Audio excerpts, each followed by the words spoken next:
दिग्लम में फिर से आपका एक बार स्वागत है। ये वीडियो विशेष रूप से बिहार आरटीआई से संबंधित है। आज इस वीडियो में हम जानेंगे कि बिहार आरटीआई ऑनलाइन कैसे करते हैं। नया साइट बना हुआ है, बहुत सारी परेशानी हो रही है, लेकिन इस वीडियो को देखने के बाद निश्चित रूप से आप आराम से बिहार में आरटीआई आराम से कर सकते हैं, वो भी ऑनलाइन तरीके से। सबसे पहले हम एक ब्राउज़र खोलेंगे, जैसे में हमने क्रोम ब्राउज़र खोल रखा है, इसी तरीके से आप भी अपने मोबाइल में कोई भी ब्राउज़र खोलिएगा और यहाँ पे सिंपली हम सर्च करते हैं बिहार आरटीआई ऑनलाइन। इसके बाद यहाँ पे हम क्लिक कर रहे हैं और ये सर्च होके हमारे सामने ये आ रहा है। ये नया वेबसाइट है, इसलिए इस पे बनाया जा रहा, क्योंकि हम जानते हैं कि आप हमेशा अपने दैनिक जीवन में विभिन्न तरह का आरटीआई करना चाहते हैं, लेकिन इस वेबसाइट्स के द्वारा आप नहीं कर पा रहे होंगे। कुछ परेशानी है जो इसके बारे में चर्चा करेंगे। अब यहाँ पे देखिए इतने सारे ऑप्शन हैं। फिलहाल हम डायरेक्ट इसी पे जाते हैं। ये लिंक भी आपको हम डिस्क्रिप्शन बॉक्स में दे देंगे। यहीं पे क्लिक करके होम साइट पे जाते हैं। होम पे देखिएगा ये मोबाइल में खुल रहा है, इसी तरीके से आपके मोबाइल में भी खुलेगा यहाँ पे। अब इसको स्क्रॉल करके ऊपर लेके जा रहे हैं, ये ऐसे खुल गया। ये अच्छे तरीके से नहीं दिख रहा है, इसलिए हम डेस्कटॉप मोड में कर दे रहे हैं। इसके साथ ही आपको बताते चले कि अगर आप डेस्कटॉप मोड में नहीं भी रहते हैं तो भी आप आराम से आरटीआई कर सकते हैं। तो इसे हम डेस्कटॉप मोड में करते हैं। डेस्कटॉप मोड में करने के लिए यहाँ पे 3 डॉट पे हम क्लिक करेंगे। ये हमने क्लिक किया, यहाँ पे ऊपर जाएंगे और यहाँ पे आपको मिल जाएगा डेस्कटॉप साइट। यहाँ इसको क्लिक करेंगे, यहाँ हमने क्लिक किया और ये डेस्कटॉप मोड में खुल गया। यहाँ पे देखिए 4 ऑप्शन आपको मिल रहे हैं। कौन कौन से ऑप्शन हैं? तो एक तो है अप्लाई फॉर आरटीआई, यानी आरटीआई अप्लाई करने के लिए यहाँ पे क्लिक करना होगा। इसके बाद अगर जवाब नहीं आता है तो अपील फॉर फर्स्ट अपील, यानी फर्स्ट अपील करना होगा। अगर नहीं आता है, जो समय सीमा दिया गया है वो, यानी 30 दिन वगैरह में अगर नहीं आता है तो फर्स्ट अपील कर सकते हैं। उसके बाद भी जवाब नहीं आता है तो सेकंड अपील भी यहाँ से कर सकते हैं। फिलहाल आपको 2 चीज़ अवश्य रूप से जानना चाहिए। पहला कि अप्लाई फॉर आरटीआई, दूसरा ट्रैक स्टेटस। ट्रैक स्टेटस क्या है? अगर आपने आरटीआई कर दिया तो अभी तक क्या कुछ हुआ, यानी स्टेटस आप देखना चाहते हैं कि अभी तक आरटीआई में क्या कुछ हुआ, मतलब उसका क्या दिख रहा है, विभाग के पास गया है या नहीं गया है, पेंडिंग है या क्या कुछ है। इसका स्टेटस देखने के लिए ट्रैक स्टेटस पे क्लिक करना होगा और वहाँ पे केवल एक नंबर डालना होगा। वो नंबर डाल के फिर उसको भी हम बता देंगे इस वीडियो में लास्ट में। ट्रैक स्टेटस के बारे में भी हम लास्ट में चर्चा कर लेंगे। फिलहाल अप्लाई फॉर आरटीआई पे क्लिक करेंगे और आगे बढ़ेंगे।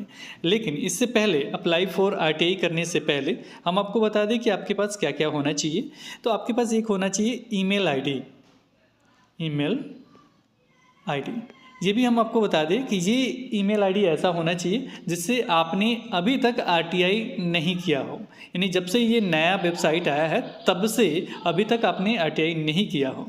क्योंकि हमने इससे पहले भी आरटीआई किया था, तो आरटीआई करने के बाद वहाँ मुझे परेशानी ये हुआ कि उन्होंने बताया कि ये पहले से अकाउंट है, मेरे पास आपका डेटाबेस है, को वो लॉगिन कर लीजिए। तो हमने लॉगिन करके देखा, उसके बाद जब भी आरटीआई में कर रहा हूँ तो हो ही नहीं रहा था प्रोसेस। हो सकता है आपका हो जाए, लेकिन मेरे साथ ऐसा बिल्कुल नहीं हुआ। लॉगिन करने के बाद आरटीआई जैसे मैं पूरा डेटा फिल कर रहा था, नीचे में जो मैसेज वगैरह वो डेटा फिल करने के बाद सबमिट करके आगे बढ़ने की चेष्टा कर रहा था, लेकिन नहीं हो पा रहा था।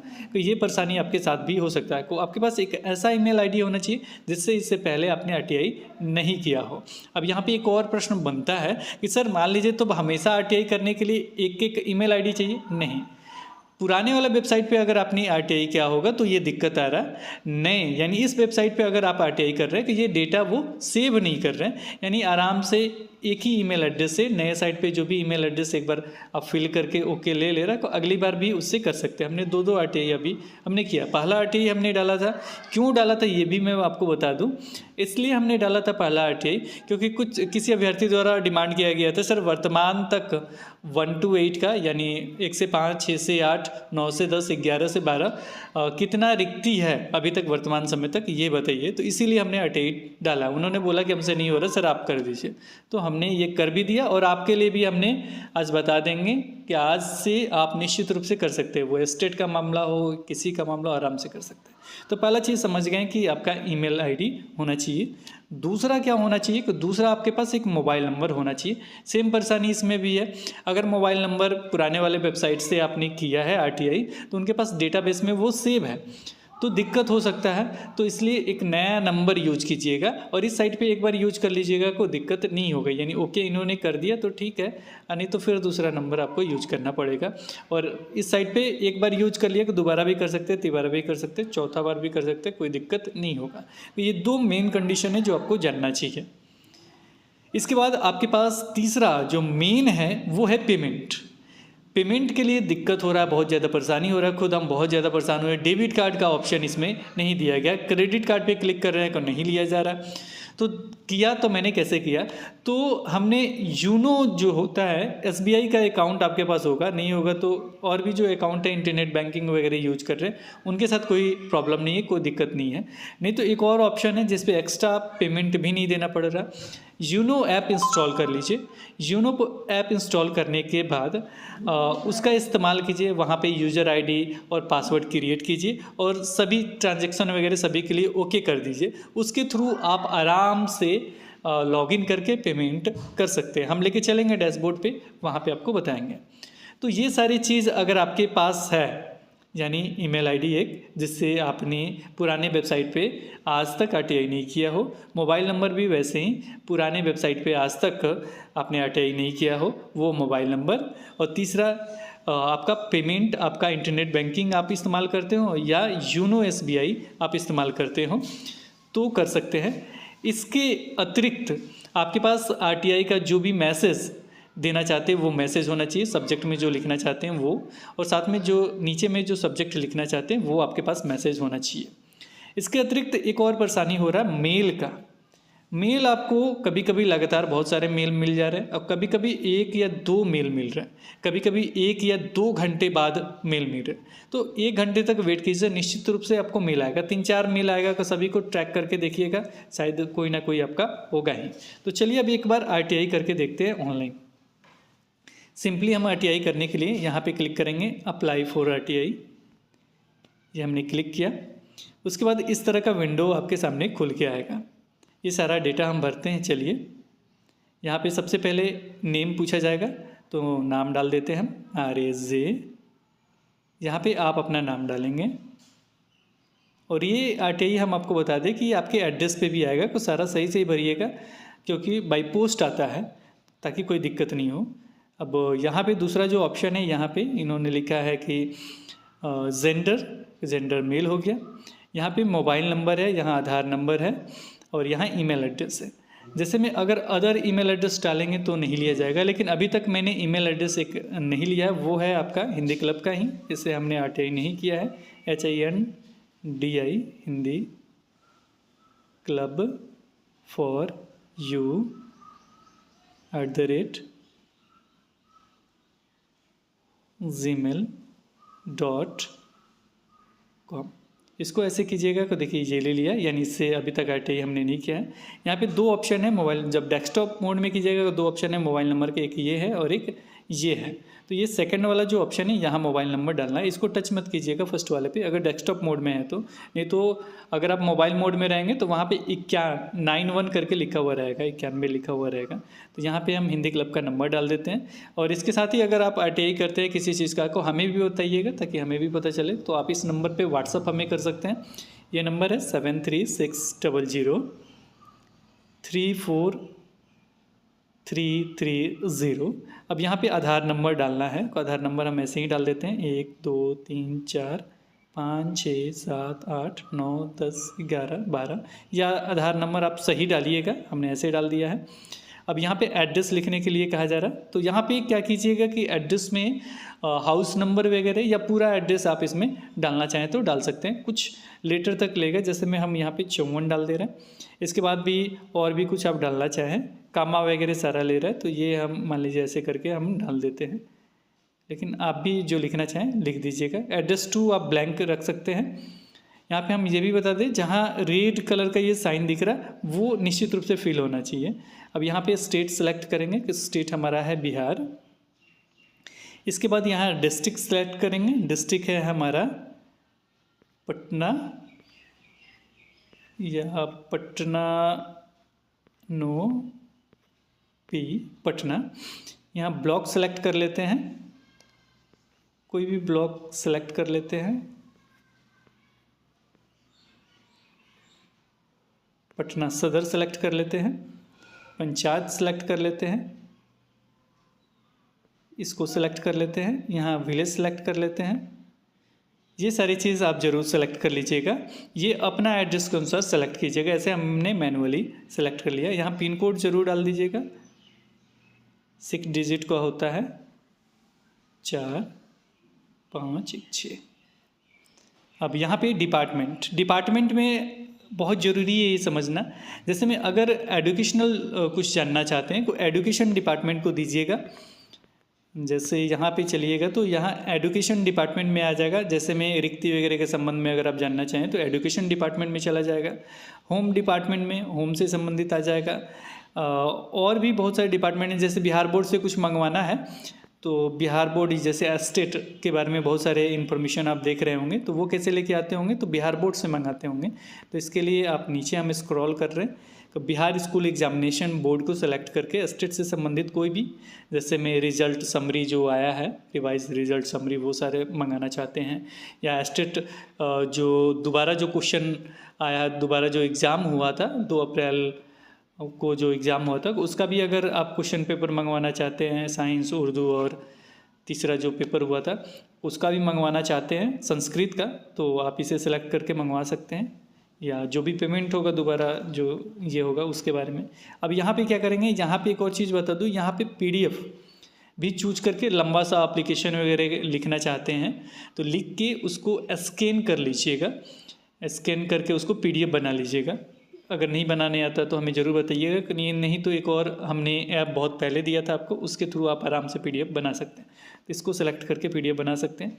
यहाँ पे सब्जेक्ट लिख देता हूँ मैं, कुछ भी सब्जेक्ट में पूरा लिखिएगा। जैसे एस्टेट 2019 हम लिख देते हैं ऐसे,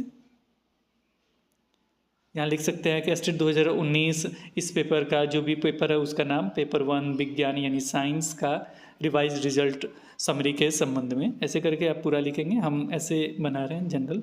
यहाँ भी हम केवल एस्टेट 2019 लिख देते हैं, लेकिन आप पूरा लिखिएगा। क्या चीज़ चाहिए वो पूरा डिस्क्रिप्शन में आपका लिखा हुआ होना चाहिए। इसमें इसका कैरेक्टर कितना है वो कैरेक्टर इसमें है, ये पूरा ज़रूर लिखिएगा। इसके बाद क्या करेंगे, सेव एंड प्रोसेस्ड पे क्लिक करेंगे। ये आपके सामने मैं लाइव कर रहा हूँ। यहाँ पे यस जो लिखा हुआ है यहाँ यस करेंगे। यस करने के बाद ये सारा इन्फॉर्मेशन आपके सामने आ जाएगा, क्या क्या आपने फिल किया है, क्या क्या कुछ है वो सारा चीज़। यहाँ पे PDF नहीं डाला है इसलिए इस तरह का डैश दिख रहा है। अब यहाँ पे क्या करना है, कन्फर्म पे क्लिक करना है। यहाँ हमने कन्फर्म पे क्लिक किया, फिर पूछ रहा है, यहाँ पे हम क्या करेंगे, यस पे क्लिक करेंगे। ये हमने यस पे क्लिक किया। फिर यहाँ पे कैप्चा डालने के लिए कहा जाएगा। कैप्चा आपका क्या है, ये नंबर आएगा, देखिए यहाँ पे नंबर जो लिखा हुआ वो डालना है 1326, यहाँ पे डालिए 1326। इसके बाद प्रोसेस टू पे क्लिक करना है। फिर यहाँ पे आपको क्या करना है, तो यहाँ पे यस पे क्लिक करना है। ये यस, ये पढ़ लीजिए क्या क्या लिखा गया है कि आवेदन संख्या नहीं मिलती है तो कृपया 20 मिनट तक प्रतीक्षा करें और अपना ईमेल देखें। को 20 मिनट आधे घंटे प्रतीक्षा करना होगा। इन्होंने पहले भी बताया। कभी कभी मुझे तो लगभग 20 या 30 मेल आए थे मेरे ईमेल एड्रेस पे, तो इससे कोई ये नहीं है, सबको ट्रैक करते रहिएगा, निश्चित रूप से आपको मिल जाएगा। दोबारा जब हमने RTI किया था तो आधे घंटे बाद मुझे मेल आया था, ये नंबर मिला था हमें, आवेदन संख्या। यहाँ पे हम क्या कर रहे हैं, यस कर रहे हैं। यहाँ पे हमने यस किया। यस करने के बाद ये 10 रुपये अमाउंट काटे जाएंगे। सिंपली आपको यहाँ पे पेमेंट गेटवे को सिलेक्ट करना है, फिर पे क्लिक करना है। चलिए हम करते हैं। सेलेक्ट किया, पे हमने क्लिक किया। फिर यहाँ पे यस करने के लिए पूछा जा रहा है, यहाँ पे हम क्या करेंगे, यस करेंगे। यस करने के बाद यहाँ पे आपसे 2 चीज़ और भरने के लिए कहा जाएगा, पीरियड ईयर। तो ये अपना पीरियड ईयर देख लीजिएगा कौन सा है। हम 2021-22 ऐसे सेलेक्ट कर ले रहे हैं। यहाँ पे पीरियड कौन है, 1 टाइम है या एनुअली है, क्या है। यहाँ पे 1 टाइम हम करके कर दे रहे हैं। और यहाँ पे क्या करना है, नीचे चलेंगे, यहाँ पे किस तरह का पेमेंट करना चाहते हैं, या तो आप कैश या चेक के through payment over the bank के द्वारा कर सकते हैं, नहीं तो ई पेमेंट कर सकते हैं। ई पेमेंट के बारे में हमने बताया था, जो ऑनलाइन आप करना चाहते हैं। नहीं तो ये वाला आपका ठीक है, अगर बैंक वगैरह आपके सामने पास में है तो। नहीं तो ई पेमेंट को सिलेक्ट कीजिए। यहाँ पे बहुत सारे बैंक आ रहे हैं, इसे ज़रूर सेलेक्ट कर लीजिएगा जो भी आपका बैंक है, लेकिन इंटरनेट बैंकिंग वगैरह होगा। नहीं तो हम क्या सेलेक्ट कर रहे हैं, स्टेट बैंक ऑफ इंडिया। वैसे आप सेलेक्ट करके देख लीजिएगा। पेमेंट वाले में मुझे बहुत परेशानी हुआ था। Select state bank of India हमने कर दिया। अब यहाँ पे क्या करेंगे, सबमिट करेंगे। ये हमने सबमिट किया। अब यहाँ पे हमें 3 ऑप्शन दिए जा रहे हैं। यहाँ पे जो ऑप्शन है क्रेडिट कार्ड का, जो वर्क नहीं कर रहा, और ये 12 रुपये एक्स्ट्रा भी चार्ज करेंगे, यानी 22 रुपये आपके लगेंगे। यहाँ पे अदर बैंक यानी इंटरनेट बैंकिंग, इसके थ्रू हमने पेमेंट आपका किया है। 6 रुपीज़ एक्स्ट्रा हमने दिया है, यानी 16 रुपये हमने इसके लिए पेमेंट किया है।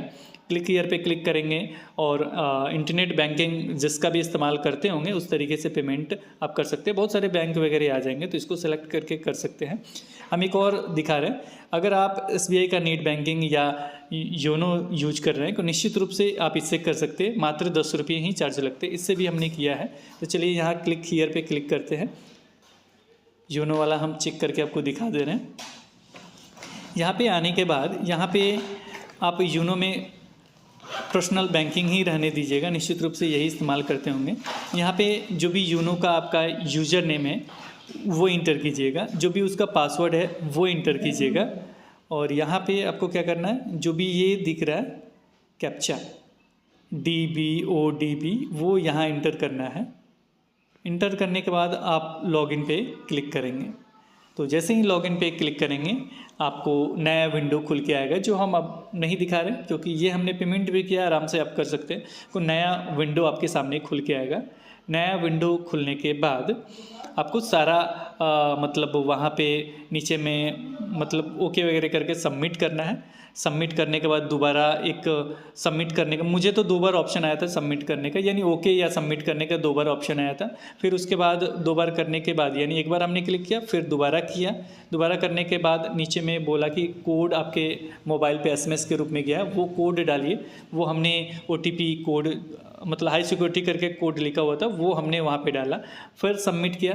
सबमिट करने के बाद आपका एक मैसेज के रूप में आ जाता है कि आपका पेमेंट हो गया, और उसमें कोई भी आपका अब आवेदन संख्या नहीं दिखाया जा रहा। रेफरेंस नंबर है लेकिन वो आपका आवेदन संख्या नहीं है, ये कंफर्म रहिएगा। तो उसको देखने के बाद उसका स्क्रीनशॉट एक अपने पास रख लीजिएगा। और जो भी आपने ईमेल आईडी, ध्यान से सुनिएगा इसको, मोबाइल नंबर पे आपको आवेदन संख्या नहीं जा रहा, जो भी आपके पास ईमेल आईडी है उस पर आवेदन संख्या जाएगा। वो 20 मिनट या आधे घंटे बाद जा सकता है, या लगातार 10-12 मैसेज जा सकते हैं। 10-12 मैसेज में आपको खुद से ट्रैक करना होगा एक एक करके कि कौन सा आपका आवेदन संख्या है। तो एक एक करके ट्रैक कीजिएगा। अब चलिए हम ट्रैकिंग देख लेते हैं कि कैसे ट्रैक होता है, इन्फॉर्मेशन कैसे मिलते हैं, ट्रैक कैसे कर सकते हैं आप। तो मुझे लग रहा है कि आराम से आप समझ गए होंगे, सीख गए होंगे कि कैसे नए वेबसाइट से RTI किया जा सकता है और कौन कौन से परेशानी हो रहे हैं अभी फ़िलहाल में। हो सकता है ये परेशानी लॉगिन वाला जो पहले से RTI आपने किया है वो लॉगिन वाला प्रॉब्लम आगे चल के ठीक हो जाए। वीडियो आप देखते रहिएगा, पुराने या नए जब भी आप देख रहे हैं, तो हो सकता है लॉगिन वाला परेशानी ठीक हो जाए, तो उससे कोई बात नहीं है। तो चलिए एक बार हम ट्रैकिंग वाला भी चेक कर लेते हैं कि कैसे आप किसी भी आवेदन संख्या को ट्रैक कर सकते हैं। तो हमने जो मतलब जो डाला है वो हम डालेंगे, थोड़ा सा छुपा देंगे ताकि आपको नहीं दिखे, लेकिन हम आपको आगे भी दिखा देंगे। देखिए ये मांगा जा रहा है, तो चलिए एक बार उसको ट्राई करते हैं ट्रैकिंग करने के लिए। इसके लिए हम क्या करेंगे, होम पे जाएंगे। हम RTI होम पे आ गए और ये जो चौथा ऑप्शन है ट्रैक स्टेटस, इस पर हम क्लिक करेंगे। क्लिक करने के बाद यहाँ हमको सिंपली एप्लीकेशन नंबर डालना होगा और सर्च पे क्लिक करना होगा। तो चलिए एप्लीकेशन नंबर हम डालते हैं, फिर सर्च पे क्लिक करते हैं। यहाँ पे हमने अपना एप्लीकेशन नंबर डाल दिया है। अब यहाँ पे हम सर्च पे क्लिक कर रहे हैं।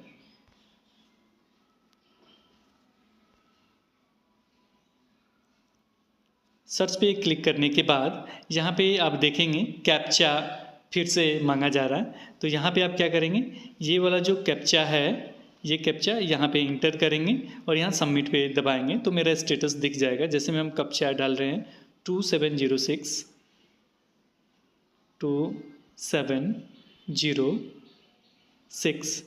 इसके बाद हम सबमिट पे क्लिक कर रहे हैं तो ये मेरा स्टेटस दिखा देगा। अगर आप मतलब मान लीजिए गलत आप डाल रहे होंगे, यानी जो आवेदन संख्या है वो गलत डाल रहे हैं तो नो रिकॉर्ड फाउंड करके दिखेगा। हो सकता है वो आपका मेल पे भी आया हो, वो मतलब एप्लीकेशन नंबर करके आया हो और नो रिकॉर्ड फाउंड करके लिख रहा है, तो आप वेट करते रहे, जितना मेल आएगा सभी का आवेदन संख्या डाल के ज़रूर सर्च कीजिएगा। यहाँ पे हम क्या कर रहे हैं, यस पे क्लिक कर रहे हैं और ये मेरा पूरा डिटेल्स दिखा रहा है, पेंडिंग में दिखा रहा है और रिस्पॉन्स डेट दिखा रहा है कि ये सारी चीज़ नीचे पे पूरा डिटेल्स है जो हम आपको बताना नहीं चाहते हैं। 2 हमने आरटीआई किया, एक तो स्टेट का क्वेश्चन पेपर से संबंधित, दूसरा रिक्ति से संबंधित। इसके अतिरिक्त आप भी जो करना चाहें आरटीआई आराम से आज के बाद कर सकते हैं। फिलहाल इस वीडियो में इतना ही, फिर मिलेंगे एक नई वीडियो के साथ। तब तक देखते रहें, बने रहें हिंदी क्लब पे। धन्यवाद, बाय बाय।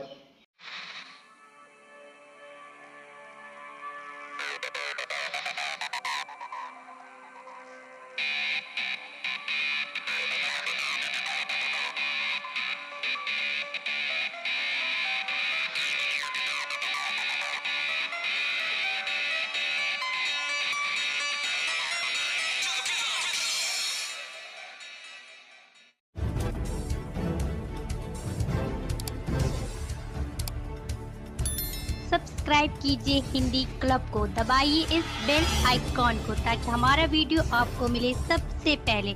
शेयर करें अपने दोस्तों के साथ ताकि वो भी इसका लाभ उठा सके। ये सब बिल्कुल फ्री है।